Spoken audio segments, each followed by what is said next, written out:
একটা গণতান্ত্রিক অবৈধ দখলদার সরকার কখনো জনকল্যাণের বাজেট তৈরি করতে পারে না। তাদের বাজেট হচ্ছে লুটেরার বাজেট।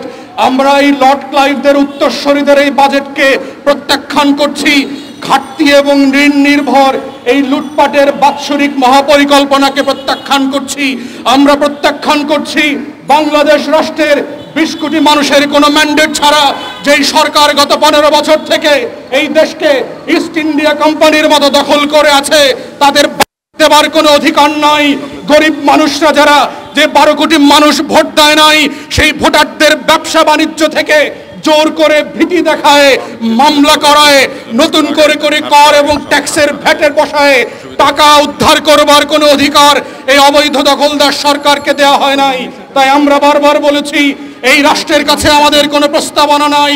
একমাত্র প্রস্তাবনা হচ্ছে এই দখলদার যে লর্ড ক্লাইভের বংশধর আছে, আওয়ামী লীগ নামধারী ইস্ট ইন্ডিয়া কোম্পানি থেকে এই বাংলাদেশকে মুক্ত করতে হবে। এই বাংলাদেশের দখলদারিত্ব থেকে দেশকে নতুন করে স্বাধীন করতে হবে। এই বাজেটে গরিব মানুষের কিছু যায় আসে না। আমার রিক্সাওয়ালা সিএনজি ড্রাইভারের 2 টাকার কোনো লাভ ক্ষতি নাই এই বাজেটে। এই বাজেট পেশ করার একমাত্র এখতিয়ার হচ্ছে যেই সরকার একটা গণতান্ত্রিক পন্থায় নির্বাচিত হয়ে দেশের মানুষের ম্যান্ডেট নিয়ে দেশ শাসন করছে। কিন্তু আমরা দেখেছি গত 15 বছর ধরে বিভিন্ন আতাত করে, ষড়যন্ত্র করে, নাটক করে একটা অবৈধ সরকার কিভাবে বাংলাদেশ রাষ্ট্রকে লর্ড ক্লাইভ এবং ইস্ট ইন্ডিয়া কোম্পানির মতো করে নতুন করে একটা ঔপনিবেশিক দখলদারিত্বের মতো করে 20 কোটি মানুষকে শাসন এবং শোষণ করছে।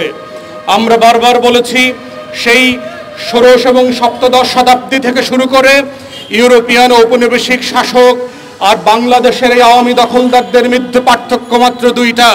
সেটা হচ্ছে ওরা 7000 মাইল থেকে দূর থেকে এসে বর্গীদের মতো, মগদের মতো বাংলাদেশ দখল করে, বাংলা এবং ভারতবর্ষ দখল করে লুটপাট করেছে। আর এরা আমার দেশের লোক, এরা বাংলাদেশের চেতনা বিক্রি করে মুক্তিযুদ্ধকে প্রতিদিন এবং প্রতি রাতে অপমান করে বাংলাদেশ রাষ্ট্রে একটা দখলদারিত্বের শাসন শোষণ কায়েম করেছে। আর দ্বিতীয় পার্থক্য হচ্ছে এদের গায়ের রং আমার আপনার মতো।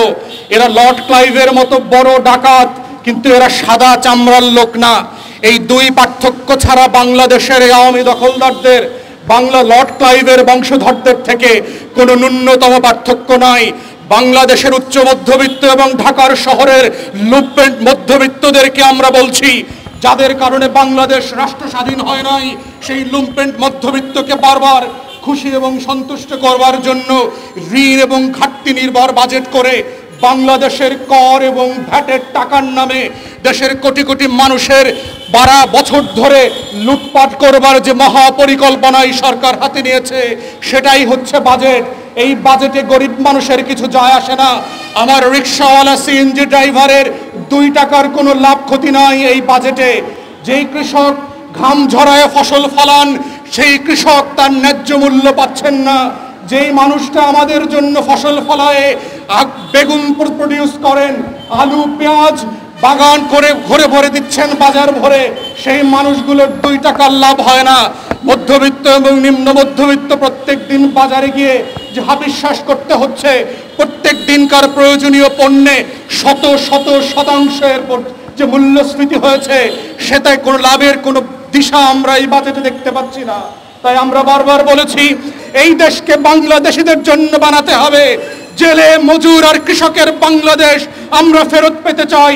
যেই বাংলাদেশের বাজেটে প্রতিদিনকার নিম্ন মধ্যবিত্ত জনগণের কষ্টের কথা ফুটে উঠবে, যেই বাংলাদেশের মানুষ বাজেট পরবর্তী বাজারে গিয়ে স্বস্তির নিঃশ্বাস নিতে পারবে, যেই বাজেটের পরবর্তীতে বাংলাদেশের জনগণ এইটা অ্যাকনলেজ করতে পারবে যে এই বাজেট আমার বাজেট, যেই বাংলাদেশের মানুষ প্রাণ ভরে আনন্দ চিত্তে কর দিয়ে সেবা পাবে, সেই বাজেট আমরা চাই।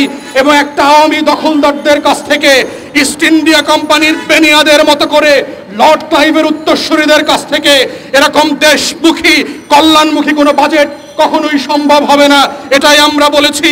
তাই দেশবাসীকে বলেছি, আপনারা যদি আপনাদের করের টাকা দিয়ে সেবা পেতে চান, আপনারা যদি অল্প টাকায় পণ্য খেতে চান, আপনারা যদি কৃষক হিসাবে যেই পণ্য রোপণ করছেন তার গুণগত মান পেতে চান, দ্রব্যমূল্যের সঠিক মান পেতে চান, তাহলে অবশ্যই এই ব্রিটিশ বেনিয়াদের মতো করে লড়াই সংগ্রাম করে আমাদের পূর্বপুরুষরা যেভাবে তিতুমির আর শরীয়তুল্লাহ দুদুমিয়ার মতো বাংলাদেশকে স্বাধীন করেছিল, আমাদের ৭১-এর মুক্তিযোদ্ধারা যেভাবে মজলুমের জন্য লড়াই করে দেশকে স্বাধীন করেছিল, ঠিক একইভাবে বাংলাদেশকে এই আওয়ামী বেনিয়া লর্ড ক্লাইভের বংশধরদের থেকে নতুন করে স্বাধীন করতে হবে। তেমন একটা স্বাধীন বাংলাদেশেই শুধুমাত্র বাংলাদেশের মানুষের জন্য জনকল্যাণমূলক দেওয়া সম্ভব, এবং সেই ধরনের সরকারকেই শুধু ট্যাক্স দেবে। আদারওয়াইজ অবৈধ, অগণতান্ত্রিক, অনির্বাচিত কোনো সরকারকে কর দেবার কোনো বাধ্যবাধকতা সাংবিধানিকভাবেই বাংলাদেশের মানুষের উপরে পড়ে না। তাই আমরা বলছি জাতির জনগণকে, ২০ কোটি মানুষকে নিজের মুক্তির লড়াইতে নিজেরা নামেন। আপনার মুক্তির লড়াই এসে কেউ করে দিয়ে যাবে না, আপনার বাজারের পণ্য কেউ কমায় দিয়ে যাবে না দাম। আপনার পণ্যের দাম যদি আপনি ন্যায্যতার ভিত্তিতে পেতে চান, আপনার লড়াই আপনাকে করতে হবে। এই লড়াই শুধু বাজেটের সময়কার লড়াই না, এই লড়াই হচ্ছে গণতন্ত্রের লড়াই, নতুন করে বাংলাদেশকে স্বাধীন করবার লড়াই। ২০ কোটি মানুষের বেনিয়ার থেকে, লর্ড ক্লাইভের লুটেরা বংশধরদের থেকে বাংলাদেশকে আবার নতুন করে ফেরত পাবার লড়াই। সেই লড়াইতে আপনাদেরকে স্বাগত জানিয়ে, সংগ্রামে অংশগ্রহণ করবার আহ্বান জানিয়ে আমার বক্তব্য এখানেই শেষ করছি। সবাইকে বাজেট দিয়ে আসছে গত 15 বছর যাবৎ, তার আজকে লুটপাটের বাজেট আজকে উপস্থাপন করেছে। এই বাজেট আপনারা দেখেছেন, এই বাজেট সাধারণ মানুষের কোনো আশা আকাঙ্ক্ষার প্রতিফলন হয় নাই। এটি পার্টি সহ বাংলাদেশের বিশিষ্ট অর্থনীতিবিদরা যেসব বাজেট প্রস্তাবনা দিয়েছিল, সেসব বাজেট প্রস্তাবনা অপেক্ষা করে লুটপাট তৈরি করার জন্য আবার সেই জনগণ তৈরি বাজেট হয়েছে। জনগণ সবাই বলছে এই বাজেট জনগণের বাজেট নয়, এই বাজেট জনযুদ্ধের কিংবা আজন্তের লুটপাট করার, আরো বড়লোককে বড় করার, গরিবকে গরিব করে বাজেট হয়েছে।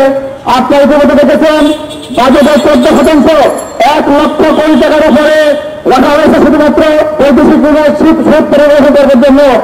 এই দামে লোন নেওয়া হয়েছে, লোন নিয়ে বিভিন্ন মেগা প্রকল্প করা হয়েছে, যার মাধ্যমে মেগা দুর্নীতি করা হয়েছে। এখন এই মেগা দুর্নীতির সুদ আমাদের সবাইকে, বাংলাদেশের সবাইকে পরিশোধ করতে হবে। তাই আমরা গণবিরোধী বিরোধী লুটপাটের বাজেট প্রত্যাখ্যান করছি। জনগণকে আহ্বান জানাচ্ছি, এই পার্টির সাথে আসুন, সবাই সদস্যরা প্রতিবাদ করে এই গণবাজেট বিরোধী বাজেট বাতিল করে একটি গণতান্ত্রিক বাজেট প্রণয়নের জন্য সরকার আহ্বান জানিয়ে আমার বক্তব্য শেষ করছি। খোদা হাফেজ, বাংলাদেশ জিন্দাবাদ। লুটপাটের বাজেট মানি না, মানবো না, গণবিরোধী বাজেট মানি না, মানবো না, দেশ বিরোধী বাজেট মানি না, মানবো না।